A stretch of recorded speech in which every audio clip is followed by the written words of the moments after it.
اعوذ باللہ من الشیطان الرجیم۔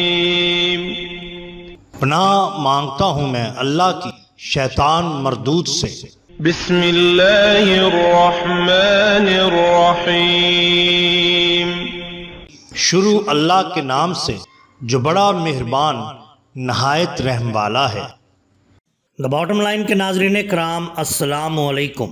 محترم ناظرین، ہم اپنی آج کی ویڈیو میں حضور خواجہ معین الدین چشتی اجمیری رحمۃ اللہ علیہ اور ایک شعروں والے بزرگ کا قصہ آپ کے سامنے پیش کریں گے جو یقیناً آپ کے لیے دلچسپی کا باعث ہوگا۔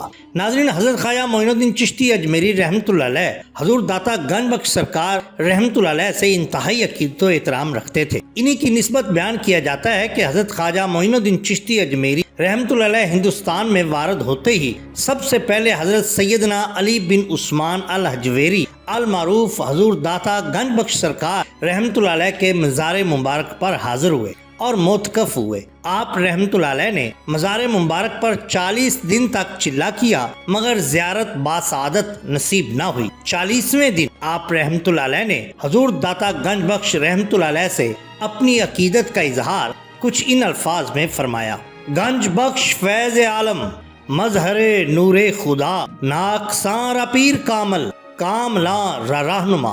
چنانچہ اس رات حضرت خواجہ معین الدین چشتی اجمیری رحمۃ اللہ علیہ کو حضور داتا گنج بخش سرکار کی زیارت باسعادت نصیب ہوئی۔ حضور داتا گنج بخش سرکار رحمۃ اللہ علیہ نے آپ رحمۃ اللہ علیہ کی ولایت ہند پر اپنی مہر ثبت کی اور آپ رحمۃ اللہ علیہ کو سلطان الہند کا خطاب دیا اور اجمیر جانے کا حکم۔ آپ رحمۃ اللہ علیہ کا شعر آج بھی لوگوں کی زبانوں پر اسی خلوص کے ساتھ جاری و ساری ہے اور اس شعر سے حضور داتا گنج بخش سرکار رحمۃ اللہ علیہ کے مقام اور مرتبے کا بھی پتہ چلتا ہے۔ بالکل اسی طرح ناظرین کرام، حضرت خواجہ معین الدین چشتی رحمۃ اللہ علیہ اپنے ملفوظات میں ایک واقعہ تحریر کرتے ہیں۔ فرماتے ہیں کہ میں یعنی خواجہ معین الدین چشتی اجمیری رحمۃ اللہ علیہ ایک مرتبہ ایک شہر میں پہنچے جو شام کے نزدیک ہے۔ یہاں ایک بزرگ احد محمد غزنوی ایک غار میں رہا کرتے تھے اور بہت لاغر تھے۔ لبادہ پہنا ہوا تھا اور 2 شیر ان کے سامنے 2 زانو بیٹھے تھے۔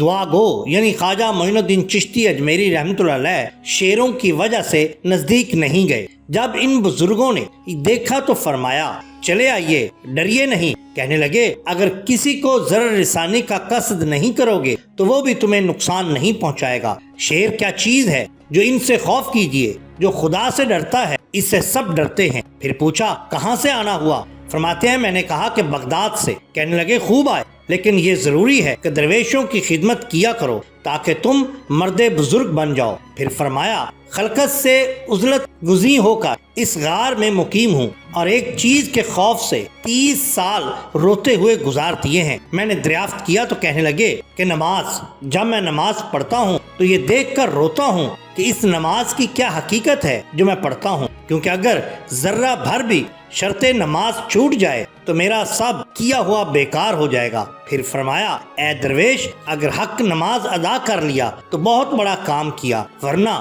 عمر غفلت میں گزار دی۔ ناظرین کرام، یاد رہے کہ حضرت خواجہ معین الدین چشتی اجمیری رحمۃ اللہ علیہ کی ریاضت اور مجاہدات کا یہ عالم تھا کہ آپ رحمۃ اللہ علیہ نے ساری زندگی مجاہدات میں بسر کر دی۔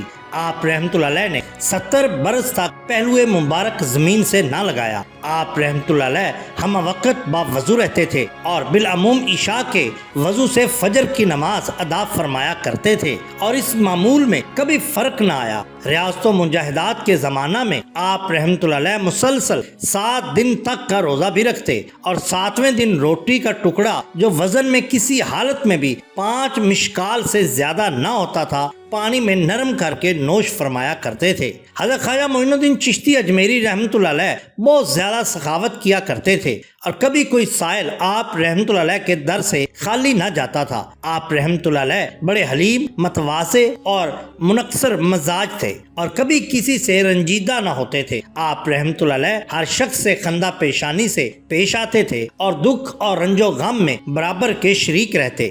حضرت خواجہ معین الدین چشتی اجمیری کا لنگر عام تھا اور اس قدر کھانا پکتا تھا کہ شہر کے تمام غربا اور مساکین دونوں وقت لنگر سے شکم سیر ہوا کرتے تھے۔ لنگر کا خرچ کہاں سے آتا تھا یہ اللہ ہی بہتر جانتا ہے۔ جس وقت خادم لنگر کے خرچ کے لیے عرض کرتا تھا، آپ رحمت اللہ علیہ اپنے مصلی کا ایک کونا اٹھا کر گوشہ سے عطا فرما دیا کرتے تھے۔ جو سائل یا حاجت مند آپ رحمت اللہ علیہ کے در پر حاضر ہوتا تھا، جو کچھ اس کی قسمت کا ہوتا اسے مصلی کے کونے سے اٹھا کر دے دیا کرتے تھے۔ ناظرین اکرام، آج بھی حضرت خواجہ معین الدین چشتی اجمیری رحمت اللہ علیہ کے مزار پر 450 کلو گرام کی ایک دیگ ہے، جس میں سینکڑوں لوگوں کے لیے کھانا بنتا ہے، اور سینکڑوں بھوکے آج بھی وہاں سے شکم سیر ہو کر جاتے ہیں، کیونکہ یہی تو شان ہوتی ہے اولیاء اللہ کی۔ اگر آپ کو ہماری یہ ویڈیو پسند آئی ہو تو لائک کیجئے، سبسکرائب کیجئے ہمارے چینل دا باٹم لائن کو، تاکہ ہم آپ کے لیے اور بھی بہترین ویڈیوز لا سکیں۔ اپنے دوستوں کا، گردنوا کے لوگوں کا بہت خیال رکھیے۔ اللہ اور اللہ کے رسول صلی اللہ علیہ وسلم سے بے حد محبت کیجئے۔ آپ کا بہت شکریہ۔